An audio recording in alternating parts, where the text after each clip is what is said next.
Christopher Lambert's in a whole heap of trouble for getting his wife pregnant. On this episode of Dr. Movie. Wait a minute, I hear something. Dr. Movie! Dr. Movie! Movie reviews! Dr. Movie! Dr. Movie! Yeah!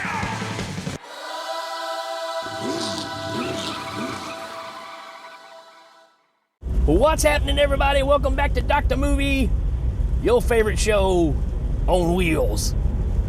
Again, just kind of going through the Tubi list again. If you guys are fans of the Tubi app, I did hear that recently they are going to start having Tubi in Britain and other areas over there in Europe, and good for them, because you know that's going to help out several of my listeners that will be able to check out these movies right on the spot, have easy access to them as I'm talking about them. So maybe if it's the same format, that's going to be the question: is are they going to have the same movies on that we have? It may be a totally different version. Who knows? But it is a step in the right direction. And so today we are talking about a movie that I saw in 1992 with Danny Bennett. This is one of those movies that me and Danny watched, you know, from Hail Ming, us Hail Ming guys. This is one of those movies that we watched while eating lunch. And we are talking about Fortress from 1992, directed by the great Stuart Gordon. Stuart Gordon, you feel like he's kind of a hit and miss director, but I don't know, when you look at his work overall, yeah, there's a clunker or two, but for the most part, I mean, the guy gave us Reanimator and From Beyond. What else you want? I mean, those two alone is worthy of just a career, right? And not to mention, he had several other, you know, very popular movies as well. But for this one, we have, let's see if I can read all this and drive. When a couple break the population law in a fascist future U.S., they find themselves imprisoned in a maximum security jail. Let's see, as an extra security measure, inmates are implanted with a device which implodes. Yeah, so if you start acting naughty or don't follow the rules, then yeah, they can enforce pain on you, even all the way up to death, right? That's kind of the background here. Let's see, we already talked about Stuart Gordon. Do we have a why to watch? Come on, man. We not have a why to watch for this one. Here we go. Why to watch. It's thrilling, dark, and futuristic. Well, futuristic maybe from a 1990s point of view. Thrilling? I don't know. It's a prison movie. Overall, a brilliant and very entertaining movie with some surprises in it. My advice is to see the movie. It's good. Wow, that's pretty specific. Let's see, it's fun, spirited, and well-executed sci-fi action tale that doesn't drag or miss a beat. So much of this works. Yeah, you know, that feels about right. Let's see, Fortress is extremely high concept and has a lot of elements going on in it. Yeah, it's maybe too many elements. I think the concept for this is brilliant. I think 90% of what happens in this movie is pretty solid. But I think you're overreaching some things, because some things you just kind of want to go, okay, but why? And there's not really a good explanation of why. So, anyways, we'll get into that in a minute. Who we got in this? We got Christopher Lambert. Hello. You know, Highlander himself, right? which is, let's just face it, it's the reason I checked this movie out. At the time, I did not know that Stuart Gordon had directed this, and I didn't put it together. It was the same guy that did Reanimator or whatever, but it was Christopher Lambert. Come on, I mean, Highlander was such a big movie, and yeah, this is quite a few years later, and hey, I thought the cover looked cool, and here we go. We're gonna go watch Fortress, right? As far as a cast, this is what's surprising on revisit. Is I mean, you got Christopher Lambert, we got Kurtwood Smith in this. That's right, Clarence Boddicker from RoboCop is in this, or Red from that '70s show. I mean, come on. I mean, when you need a guy to be your main bad guy, yeah, I mean, can you go wrong with Clarence Boddicker, right? Or Kurtwood Smith. He plays Poe in this. He's the prison director. And you kind of get some surprises about him as we go along. But he's kind of the overseer. He sits in his surveillance room that's got, I don't know, 50 TV screens where he can kind of see everything. And he basically can call an audible. If he sees somebody doing something wrong, he can say, Siri, inflict pain on prisoner, blah, blah, blah, right?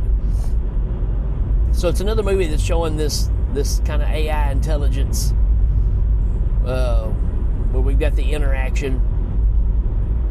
AI intelligence. AI. That's already intelligence in the word, right? I just said artificial intelligence.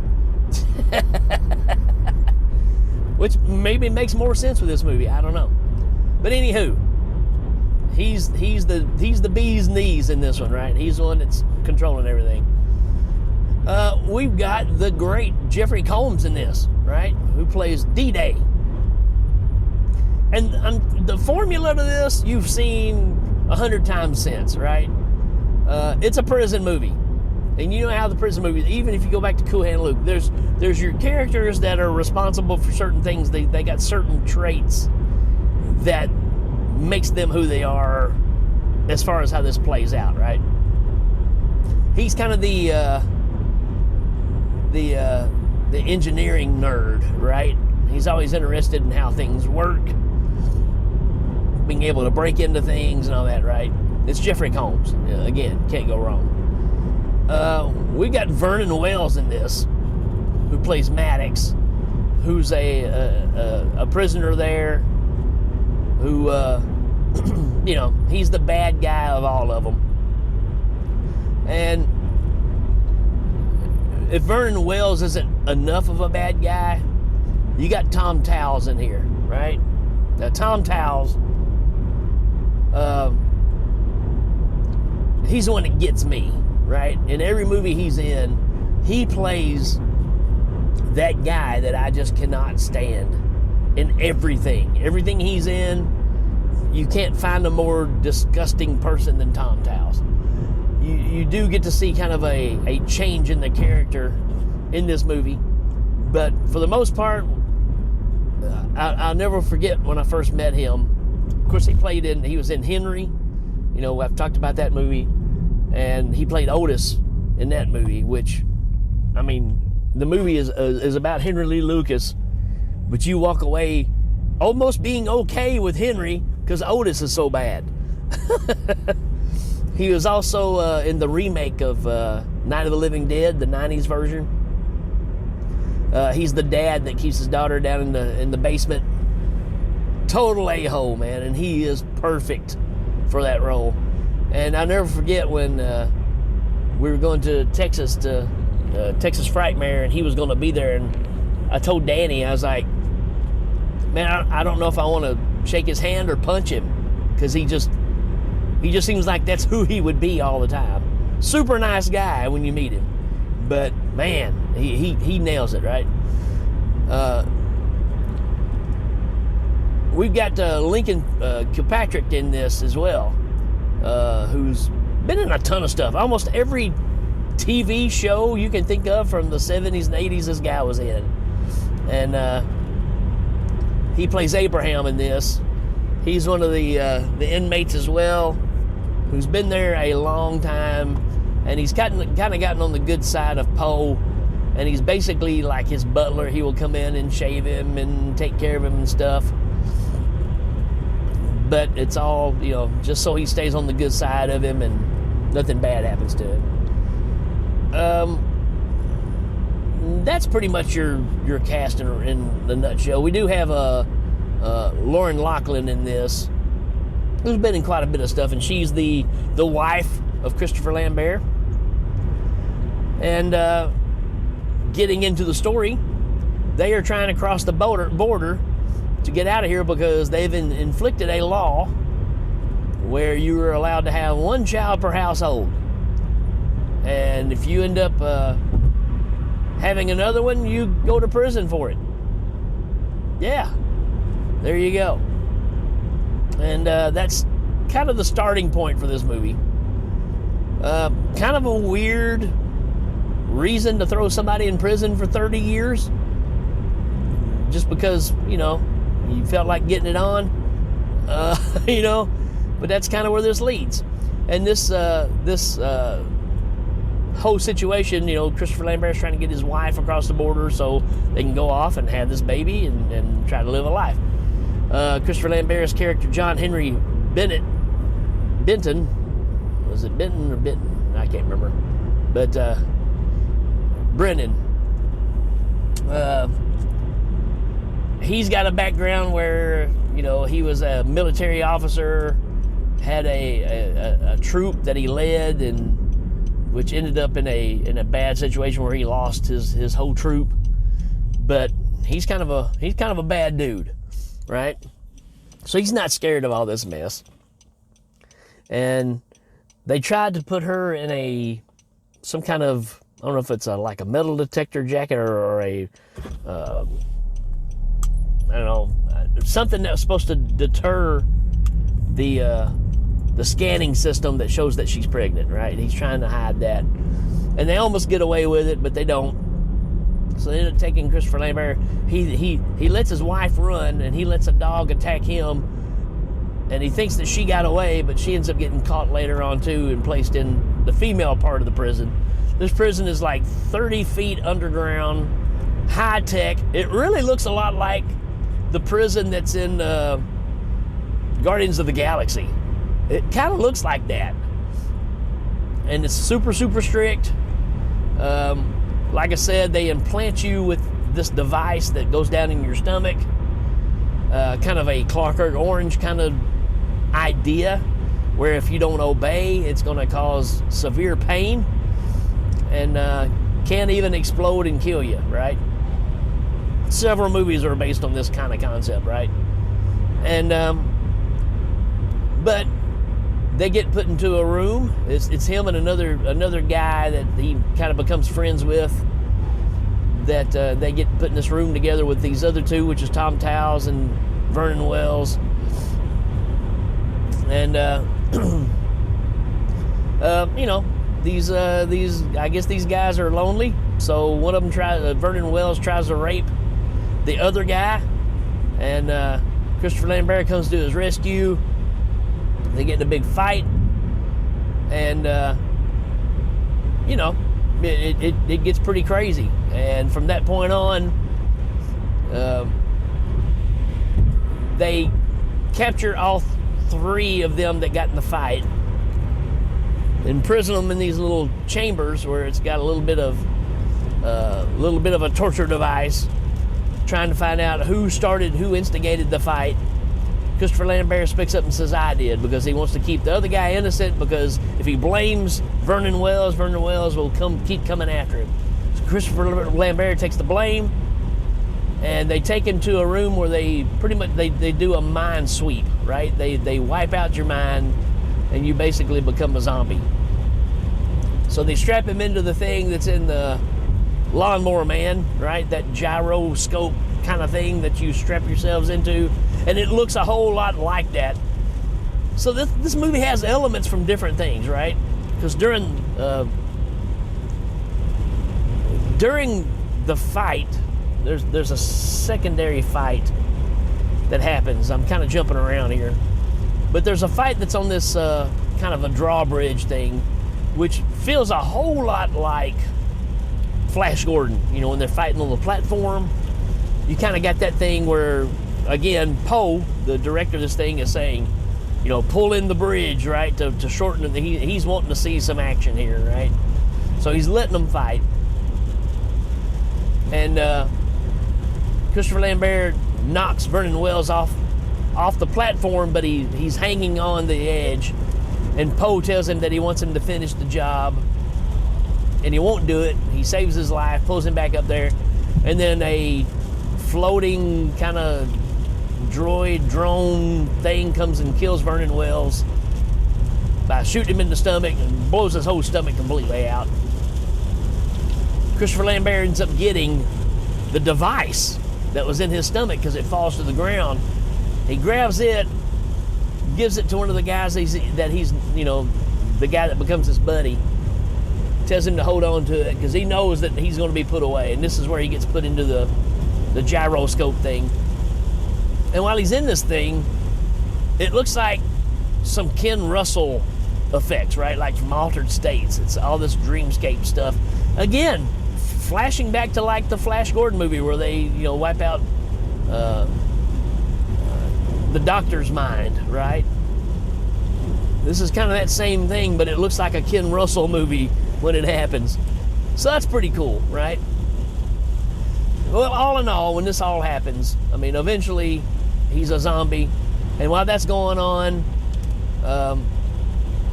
he also knows that they've captured his wife before all this. And Poe has decided that he wants Brennan's wife to live with him, and he wants to raise his kid. So, and again, that's one of those things you're just kind of going, okay, why? And then you find out that Poe is really kind of an android. He's you know, kind of half human, I guess. But, you know, he's plugged in a bunch of wires, and it's like, okay, again, why? You know, so there's just some decisions here. You're just kind of going, just, you know, do we really need that? Why do we want a cybernetic person wanting to raise a human child? And I forgot to mention that during all this, while you're sleeping, they can scan you, and Poe can see your dreams. And if you're dreaming something not allowed, they can start inflicting the pain on you, so you'll quit dreaming about it, right? And he happens to see where him and his wife is getting on. And again, going back to Flash Gordon, because remember when Ming is like caressing Dale's body and she's all affectionate, he's like, wow, I've never seen a response like that. That's kind of what Poe's thing is here. He sees his wife kind of, you know, in an intimate situation. He's like, oh, wow, okay. And that, I think maybe that's what intrigues him to want to have her around. I mean, I kind of get it, but again, you're not even a human, so I don't know. It's just kind of a weird idea for that, right? Like I said, the movie's not perfect. But all in all, it gets to where all these guys that are in a cell together decide to team up and try to break out, which has not been done. And they find out that they can actually remove, or D-Day finds out you can remove this device that's in your body. And so that becomes part of the plan. And from there on, it's like the whole point is to break out of here, get his wife, and break free. And I tell you what, I'm just going to leave it there. I think that's good enough. And I don't know. I think by today's standard, the movie kind of drags a little bit. But if you like these kind of prison movies, sci-fi movies, I think this one still holds up pretty well. So that's kind of my thoughts on this one. I say check it out. There is a part 2. I don't know if part 2 is on Tubi, but this one definitely is. And so I say check it out. I give it a I'll give it a 4 out of 5. I found it enjoyable. I could watch it again. And again, pretty good cast. There's some good actors in this. So there you go. Check out Fortress and enjoy. Let me know what you think about it. All right, folks, that's it for this one. We will check you later. Dr. Blueberry.